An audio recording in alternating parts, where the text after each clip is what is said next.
الحمد لله والصلاة والسلام على رسول الله وعلى آله وأصحابه نجوم الهدى.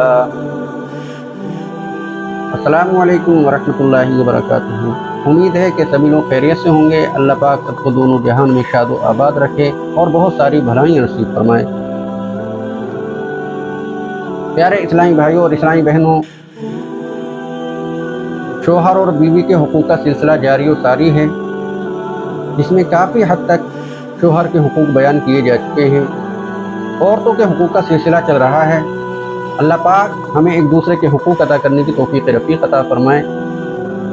اللہ کے رسول علیہ الصلاۃ والسلام ان لوگوں کے بارے میں کیا ارشاد فرماتے ہیں جو اپنی بیویوں کو ذرا ذرا سی باتوں پر مارتے ہیں اور بہت بری طرح مارتے ہیں.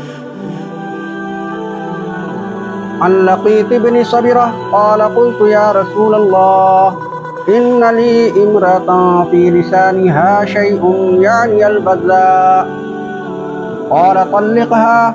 قلت إن لي منها ولدا ولها صحبة قال فمرها يقول عيسى فإن يك فيها خير فستقبل ولا تضربن سعينتك صرفك أميتك.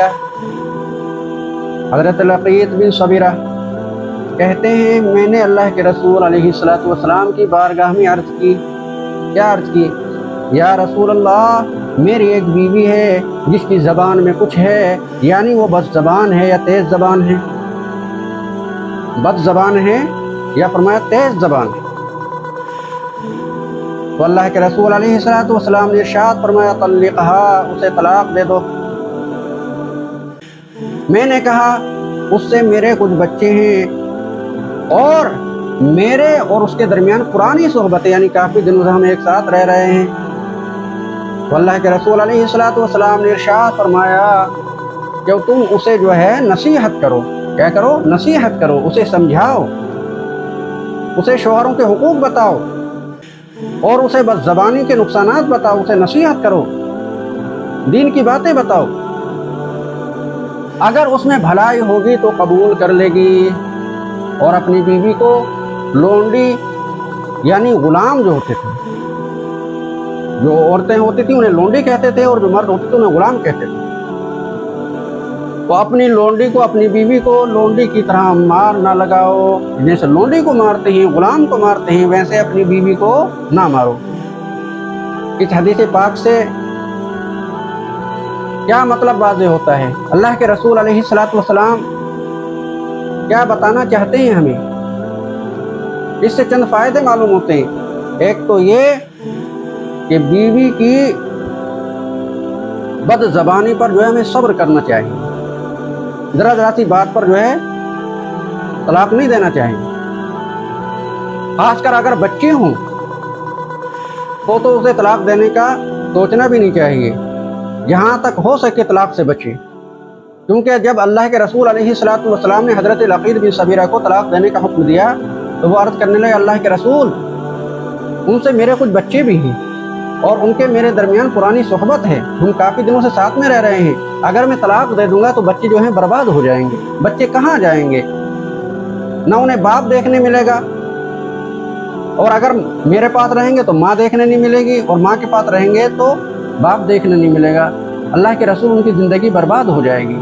تو اللہ کے رسول نے کیا فرمایا کہ وعظ و نصیحت کرو. معلوم ہوا کہ طلاق دینے سے بچنا چاہیے. جہاں تک ہو سکے سمجھا بجھا کر وعظ و نصیحت سے کام کرنا چاہیے. اور اس سے تیسری بات یہ معلوم ہوئی کہ ہمیں اپنی اور اپنی بیوی بچوں کی اصلاح کی کوشش جاری رکھنی چاہیے. پہلے اپنے گھر والوں کی اصلاح کرے، پھر عزیز و اقارب کی، اور پھر دوسروں کی. آج کل عموماً واعظین و علماء کی بیویاں ہی زیادہ نافرمان دیکھی گئی ہیں، کیونکہ ان کی اصلاح کی طرف توجہ کم کی جاتی ہے. لہذا ہمیں پہلے جو ہے اپنے گھر والوں کی اصلاح کی طرف توجہ کرنی چاہیے. اور اگر کبھی بیوی کو مارنے کی ضرورت پڑے بھی اصلاح کی نیت سے، پہلے تو وعظ و نصیحت کرے، اسے سمجھائے. لیکن اگر کبھی مارنے کی ضرورت پڑ جائے تو اللہ کے رسول فرماتے ہیں اس طریقے سے نہ مارو جیسے اپنی لونڈیوں کو مارا کرتے ہیں. کیونکہ بیوی جو ہے وہ لونڈی نہیں ہے، اس کا مقام و مرتبہ جو ہے بہت عرفہ ہے، بہت زیادہ ہے.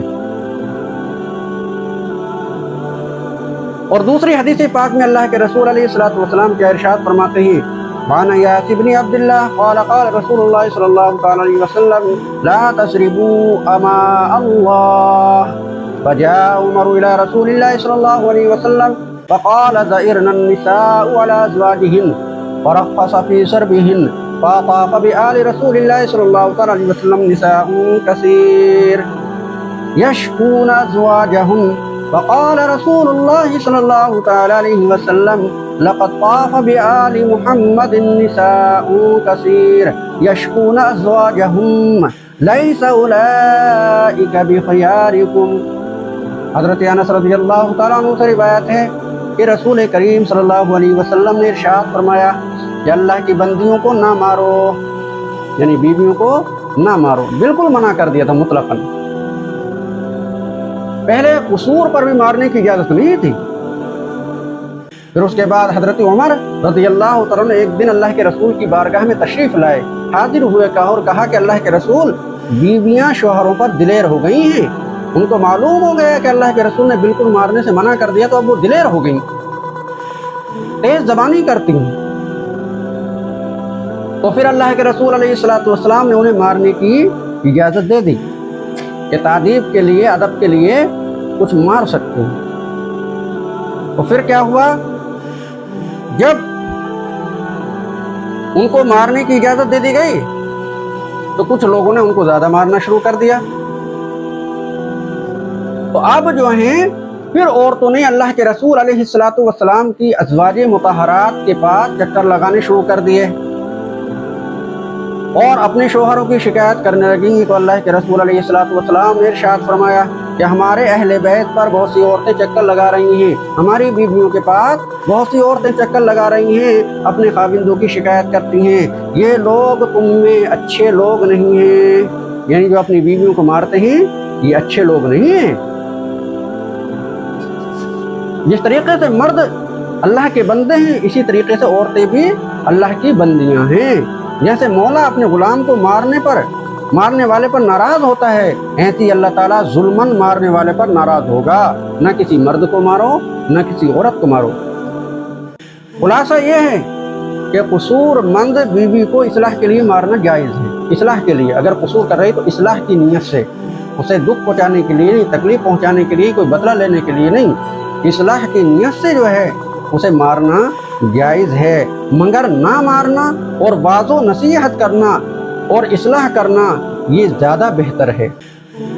اور صاحب مرقات فرماتے ہیں بلا قصور مارنا حرام ہے، جس پر قیامت کے دن پکڑ ہوگی، اس کا مواخذہ ہوگا، اس سے پوچھ گچھ ہوگی۔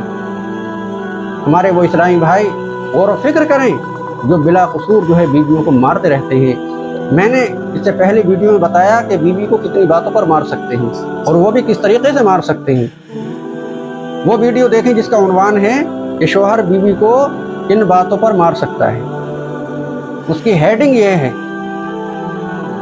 تو صاحب مرقات فرماتے ہیں بلا قصور مارنا حرام ہے، جس پر پکڑ ہوگی۔ یوں ہی بہت مارنا، بے دردی سے مارنا یہ بھی حرام ہے۔ بیوی کی سختی برداشت کرنا، یوں ہی خاوند کی سختی جھیلنا اور نباہ کرنا بڑے اجر و ثواب کا باعث ہے۔ ایک دوسرے کی سختیوں کو، باتوں کو برداشت کریں اور نباہ کریں، ایک دوسرے کے حقوق ادا کرنے کی کوشش کریں۔ اللہ پاک ہم سب کو اس پر عمل کی توفیق رفیق عطا فرمائے، آمین یا رب العالمین۔ مرآت المناجیح شرح مشکات المصابیح، جلد پنجم، صفحہ 114، حدیث نمبر 3119 اور 3120 3121۔